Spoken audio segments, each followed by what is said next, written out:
Red light, green light, red light, green light, red light, green light, red light, green light, red light.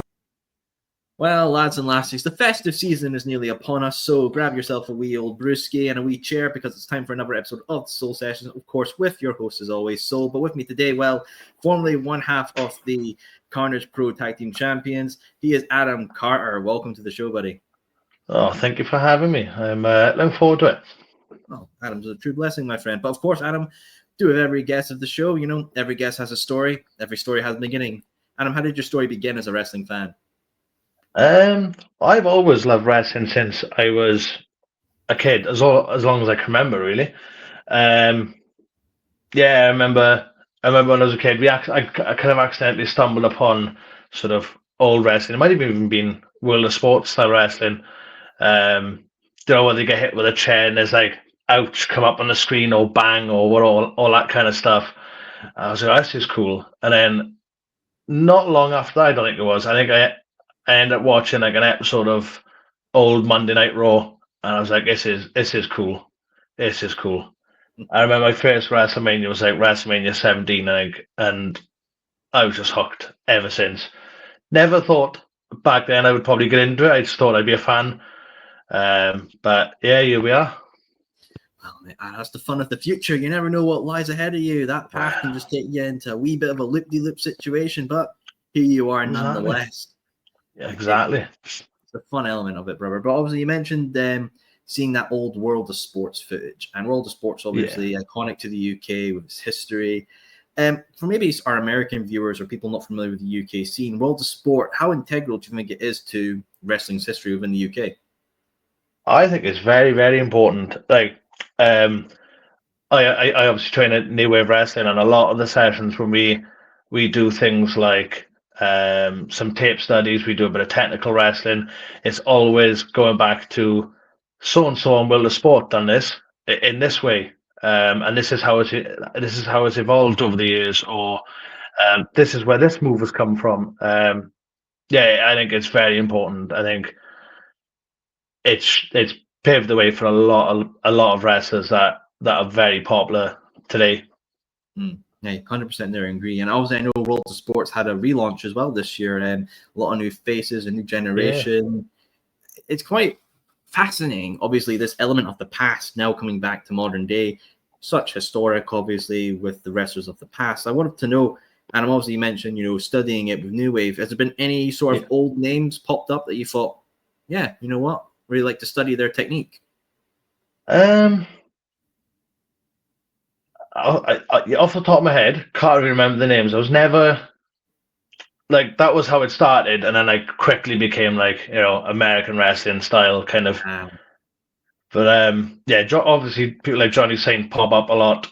I want to say, and I'm probably wrong there, but Terry Rudge, I think, was one of them. Pops up. I'm trying to look at a lot of the heavyweights to see how, like, obviously the heavyweight sort of style has evolved. Because as a heavyweight, I find myself not really doing a lot of sort of the technical wrestling side of it. It's all very bruiser, kind of like striking a lot. So it was quite cool to see how the heavyweights of back then would actually do things like technical wrestling and would actually roll around, and it was quite interesting, to be fair. Yeah, fair dues indeed. Obviously, wrestling has its many roles: high flyer, technicals, bruiserweights, heavyweights. Do you think for a wrestler skill set, it's always good to branch out with different fields of wrestling, or do you think maybe sticking to the role that you know and making it your masterclass is just as beneficial? Yeah, I think there's an argument for both, to be fair. Obviously, sticking to what you know and kind of mastering that style is important.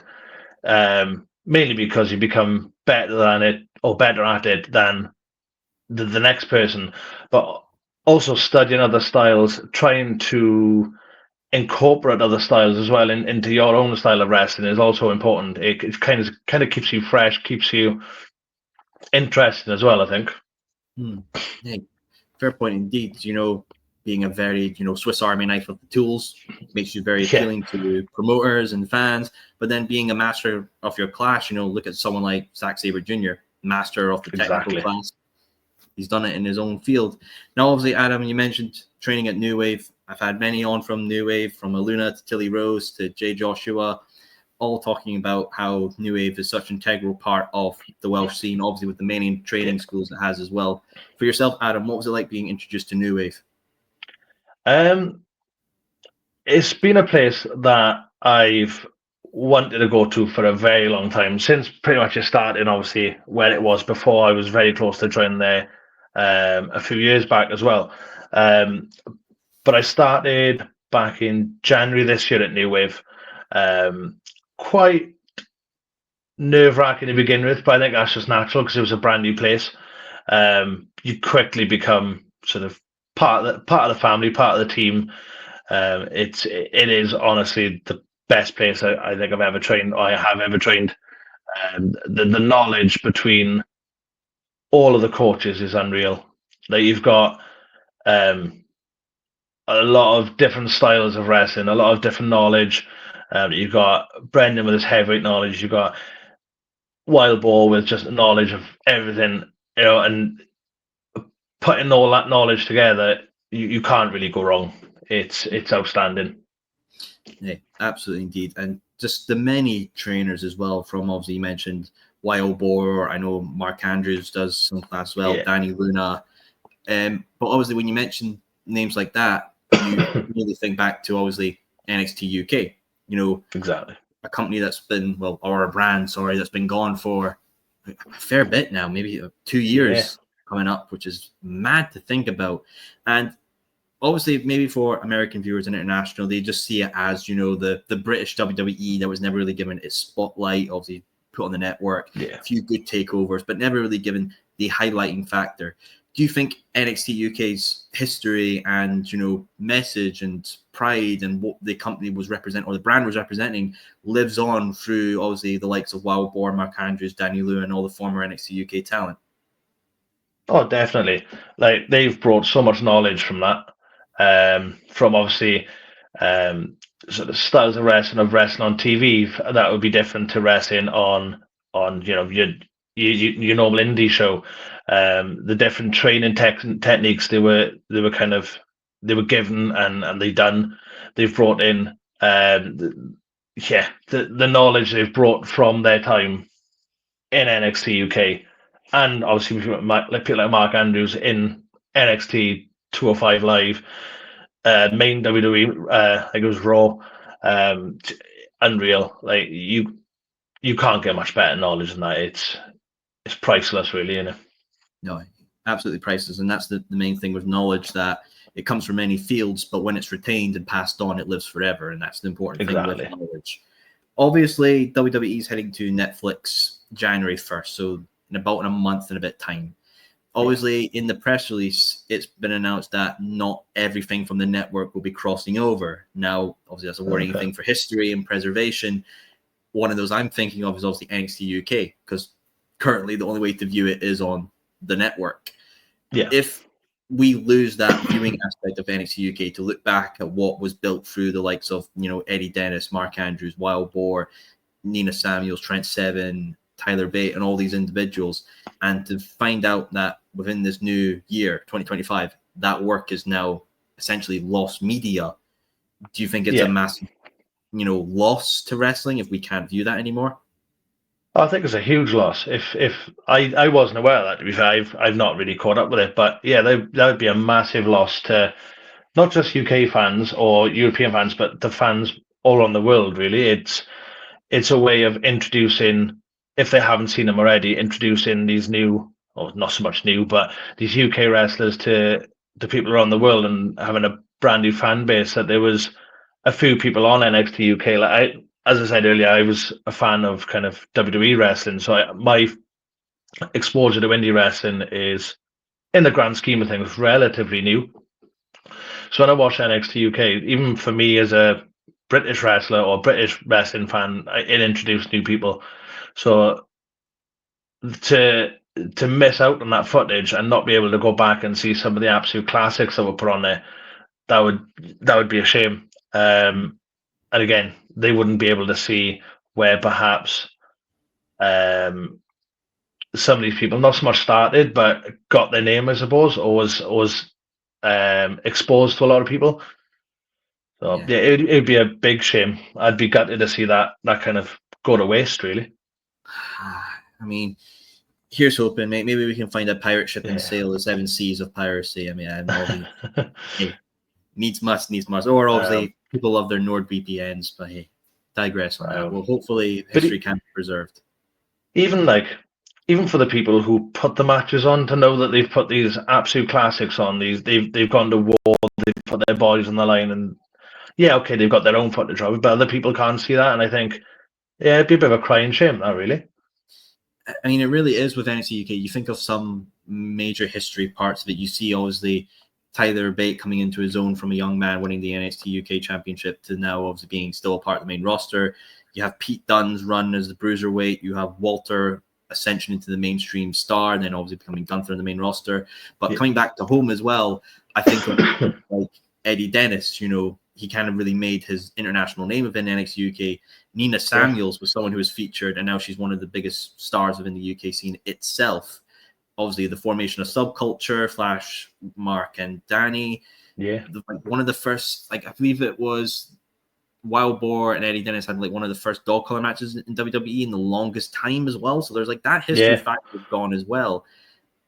It's just a true shame, and I truly hope that Netflix see the appeal in that and to keep that aspect of history alive. But obviously, you mentioned, Adam, you know, NXT UK kind of led your gateway into the actual British indie scene itself. It's probably the same for myself, obviously, ICW in Scotland, Progress, Rev Pro, and so many others. When you were first introduced to the actual British independent scene itself, was there anything that surprised you on how it was presented, or how companies were, or was there one that immediately drew you to your attention? So my first indie show was one of the Attack shows, Attack Pro Wrestling. So they had a weekend wrestling kind of a weekend of wrestling.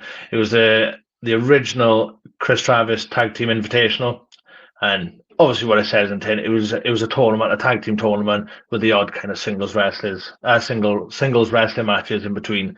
And that was my first indie show, and I was taken aback by how kind of close to the action you get, how kind of intimate it is, how different it is to kind of to being on TV and being that close, kind of how intimidating it can be as well, especially when you're that close to, I don't know, an intimidating heel. It is quite, it does take you back a little bit. Attack is the biggest indie show I can think of that stands out to me. It's definitely a goal of mine. As I say, it'd be like a full circle moment, being my first indie show. That would be a full circle moment. And then, as you say, you've got your ICWs that I've been to see however many ICW shows they've had in Cardiff. I've been to pretty much all of them. Brilliant show. Obviously a different vibe to Attack. A lot more kind of, I suppose, 18 plus kind of shows. And they were outstanding. The laugh you can have in them, and the different kind of vibe. And you've got obviously the Progresses, the Rev Pros. I think I'm probably more of an indie wrestling fan now than I am a WWE fan. It's definitely my preferred style of, or not style of wrestling, but kind of wrestling to watch. Okay, fair dues. Is that just obviously as well because obviously you're learning from the indie scene, you're so involved with it, or is it just the WWE product is too much bloodline and you've had enough of it after 4 years? No, I just think it's a lot more creative, I find, on the indie shows. There's moves you'd see on indie shows that you probably would never see on WWE or AEW or wherever. I just think I prefer that kind of stuff. And obviously there's a lot of, now that I'm training, or since I have been training, a lot of my friends are on these shows, and it's going to support them. So I think naturally I've become more of a fan of that now. Absolutely. And I think that's something special, especially with Welsh wrestling. Not obviously, I'm saying it can happen everywhere else, but where I feel like I noticed it so much within Welsh wrestling is the sense of community. it seems like everyone interacts, knows each other, and develops bonds between one another. What is it you think, Adam, about Welsh wrestling that gives that perspective to someone like me, obviously not from Welsh, but just seeing it from wrestlers interact and shows? What is it that you think gives it this sense of community? I just think it's that we're all kind of rooting for each other. Like as you said, the Welsh scene at the minute is absolutely on fire, and there's so many outstanding wrestlers that are from Wales, and I think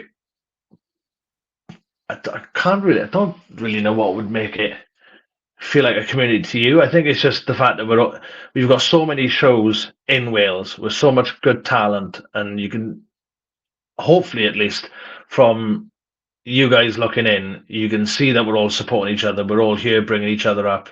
We're rooting for our friends on shows, constantly training to better ourselves and to better our kind of our friends as well. So hopefully that kind of shines through to England, Scotland, Ireland, everywhere. No, hey, absolutely, mate. I'll tell you what, hand on heart, it definitely gives that vibe, and I just love it. I love what all the companies are doing. I love what all the guys, the girls, all wrestling down there are providing for the wrestling community in the UK itself. It's truly exceptional stuff.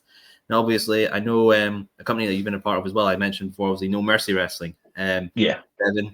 Bevan, the old boy, leading that charge down there. No Mercy's really been killing it as well. I feel like with No Mercy, obviously having Bevan on twice before and seeing the company's growth. Whenever they had the Combat Legacy Championship, then they had the No Mercy Championship, and I believe they've acquired another company under the brand as well. So like it's VCW, yeah. I mean, it's just grown. What's your thoughts on No Mercy Wrestling and obviously the growth of acquiring another company as well? Yeah, like to be fair, they've gone from strength to strength. I was on the very first show. I was on they had like a pre-show rumble. And the winner of that rumble then would go on to face, I believe it was Jay Joshua later on the main show. Kenny Mantra won that one. But yeah, I was in the very first show, and to see it go from where it is now, and they still had very good kind of wrestlers, very good names on there, to where it is now, where they've got, the production value has gone through the roof, really. It's really nice to see, especially for somebody who was there from the start, even before they started putting on shows. I was training there when they started their training, when they were doing their open sessions. So to see it grow has been quite special, really. Especially, I don't think I've missed a show, like a kind of a film show. I don't think I've missed a show. I've been on every one. So that has been something I'm hoping to kind of try and keep that up, I think. I think we need to send that to Bevan and give you a championship opportunity. Come on, that dedication worker, clocks in the time and leaves on time. Always there. Always on the ball, mate. Always on the ball. Now, obviously, I know we mentioned Karnage. Obviously, you were a former tag team champion, but I know you had an opportunity at the Outbreak Championship against Shane Hooker in the past.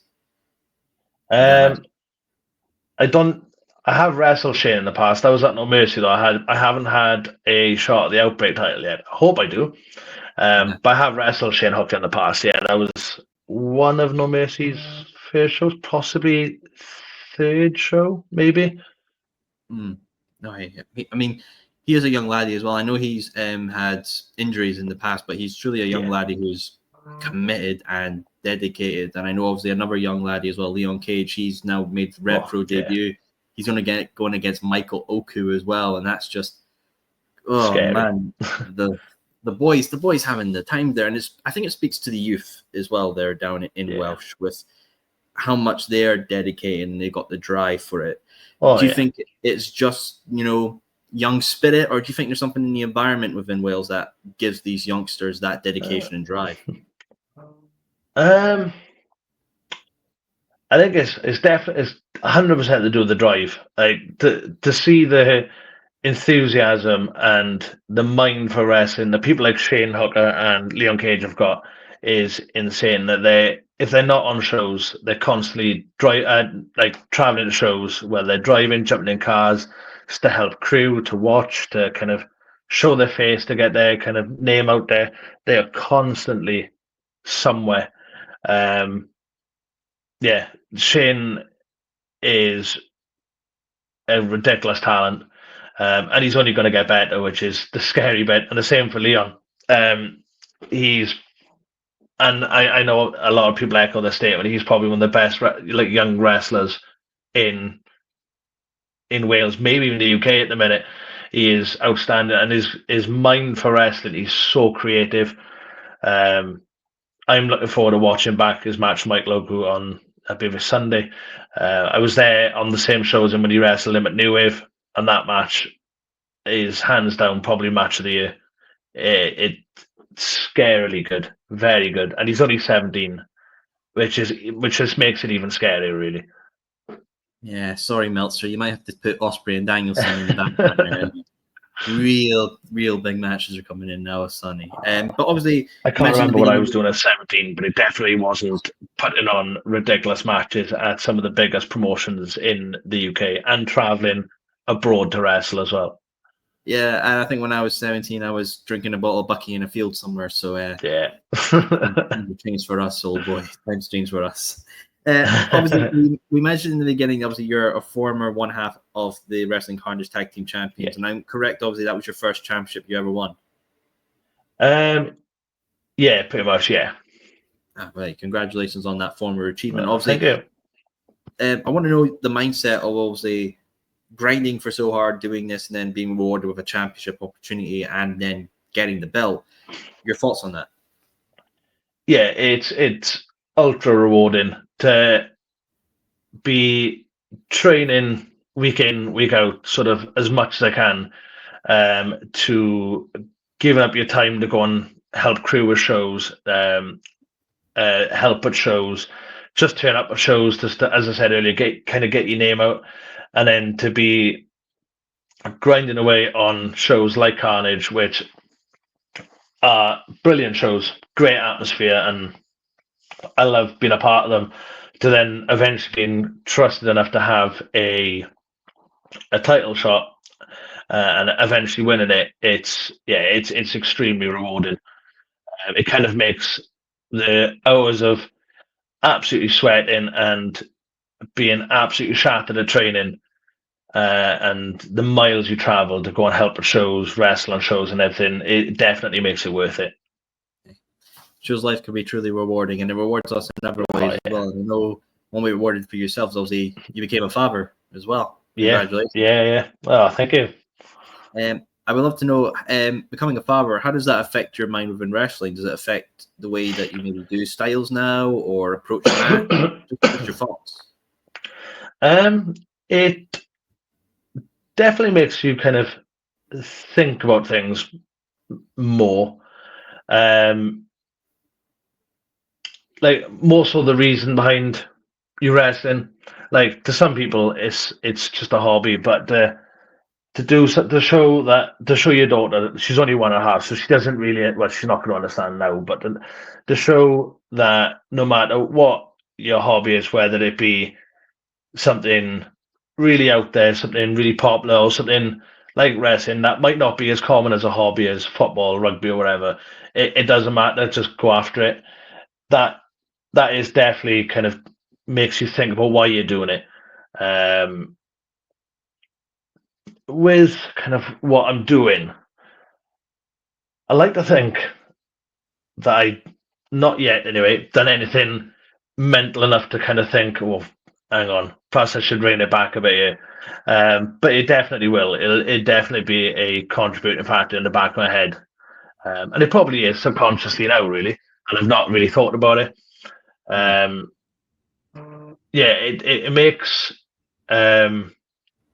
the traveling a bit harder, like not spending time at home with her and little things like putting her to bed, just playing with them, watching telly with them, doing the little things definitely makes that harder. But again, when you end up on like the bigger promotions, or you get your kind of title shots and your belts and you get these big achievements, it makes it again that little bit more worth it because you've got a reason behind it, and you can kind of justify why you missed all that time with family. Mm-hmm. I think it shows that when you put so much into something you love, you will be rewarded back for it. Maybe not tomorrow, maybe not the next day, but the reward will come eventually, and you can then show to your family of what you chased your dreams for, what you put all that effort in, because you were rewarded with either a championship opportunity or a big show opportunity. Yeah, it will all come back to you, and then you can obviously show that to the family. And I think that's a great rewarding thing, not only just wrestling, but life in itself, and that's the fun aspect of it, truly. And I've made that sound like I'm traveling miles every week, and I'm probably I'm definitely not compared to some of the wrestlers who have got kids in a minute, but yeah, no matter how much you travel or how little you travel, I think I don't think it makes a difference to the reward at the end. True indeed.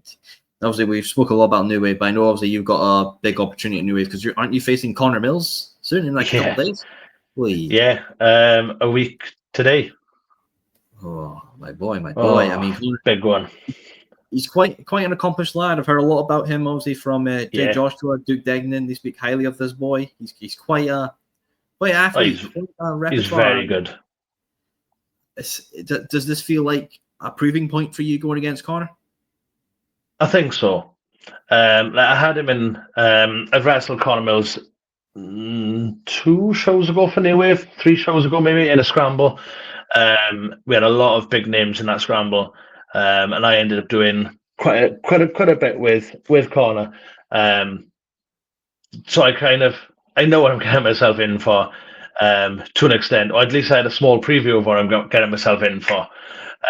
Hits very hard. Everything he does is brilliant, and he is probably one of the best wrestlers, or he is one of the best wrestlers in Europe at the minute.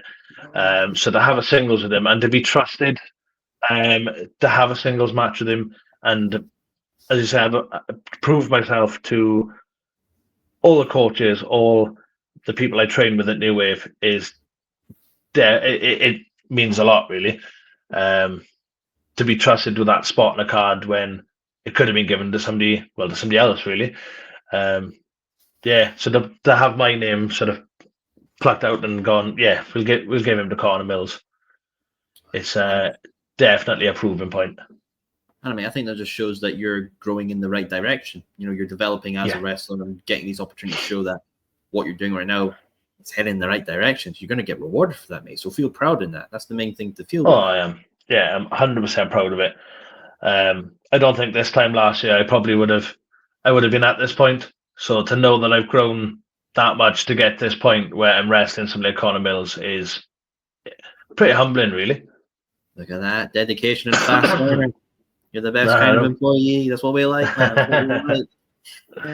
Obviously, Adam, I feel like with UK wrestling fans in general, you always have to ask this question: is obviously WrestleMania in the UK. Everybody wants it. Everybody thinks it's Look, I'm selfish. I just want it in like the Hydro or Murrayfield, so I don't have to travel far. I'm lazy.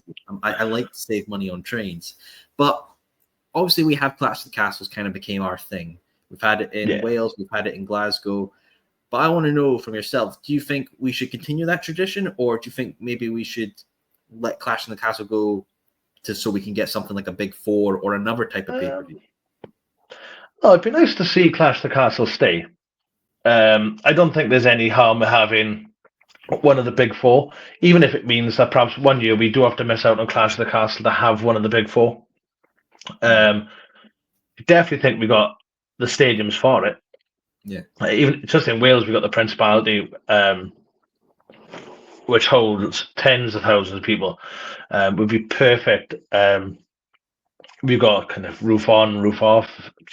You know, we can do it, and we've got places then in England like Twickenham. You've got the Hydro. Yeah, we've definitely got the stadiums for it. We've got the place for it. We've got the fan base for it as well. But no, it'd be good to keep Clash of Castle because, as you say, I think that's kind of our thing now. We've had as you said, two Clash of Castles now. So hopefully they just keep that rotating. I'm assuming that's what they're doing is rotating between the 4. But whatever they're doing, I hope it stays because it is good for kind of our fan base down here and our exposure. I might even go again towards keeping NXT UK on places like Netflix if they're that interested in UK wrestling. Yeah, hopefully indeed. And obviously, Clash Castle has done Wales in its inaugural event. It went to Scotland with the Hydro this year. Where else do you think Clash the Castle could go in the UK? Do you think maybe return to Wales, England, maybe Northern Ireland? Is there a particular city that you think could hold a future Clash the Castle? Yeah, I think I'm like you. I'm quite tight. I'd like you to come back to Wales so I could just travel to Cardiff. It's 20 minutes up the road from me, half hour up the road, and I missed the first one. So I'd love it to come back to Wales. But yeah, again, it could go anywhere really. I'm not sure about the stadiums in Ireland. I'm sure Steve Weaver in Ireland, maybe. From my rugby knowledge, that isn't great anymore. You got Twickenham, you got the Wembleys. It could go anywhere really. There's a place for it wherever they go across the UK. Absolutely indeed, mate. Well, hey, you know what, Adam Carter, my friend, it's been an absolute pleasure to have you here on the Soul Sessions. But obviously, before we wrap up, one final question for yourself. Obviously, as we're recording this, December time, Mariah Carey playing all the Christmas songs is coming up. The dreaded time of year for some, and obviously our folks in retail. But it will then be 2025, a fresh new year, fresh new opportunities, fresh new mindset. For yourself, Adam, is there particular goals or achievements you want to accomplish come the new year? Yeah, I've got my goals on, people I want to wrestle, people at shows I want to be on, promotions I want to debut at, or even just maintaining my place on promotions like No Mercy, New Wave, Carnage. So yeah, I've got my goals for next year. A massive goal of mine would be hopefully to get on a Attack show somewhere. As I said earlier, it'd be like a full circle moment. That'd be pretty special. Yeah, I'd love to wrestle. Some of my goals, I'd love to wrestle like Jay Joshua, Wild Boar, Mike Hitchman. There's the list of people I want to wrestle next year is endless. But yeah, I'd like to just be at as many new promotions as I can, really, and just hopefully get my name across everywhere. I'd like to wrestle in England before. It'd be nice to come up to Scotland to wrestle, Ireland possibly to wrestle, and hopefully, fingers crossed, I get to go abroad in some shape to wrestle next year. Well, mate, I've seen the work you put in. You've been awarded opportunities this year. I think if you continue, you'll be rising to the stars, and opportunities will come your way, my friend. Oh, fingers crossed, hopefully. I'm sure it will, my friend. But of course, Adam Carter, thank you for coming on the Soul Sessions. And folks, of course, if you love what you heard from Adam, want to see his journey, want to see him grow within the UK scene, I'm going to put a link to his Instagram down below. You can click it, follow his journey, see what he gets up to. And then when he's made it big, you can say you're there from the start. So you get that little cheeky accolade in your life. Well, hey, folks, finish up your drinks, put your chairs away, and always thank you for tuning in for another episode of the Soul Sessions. Now about the human zoo, gonna live like animals do. No more laws and no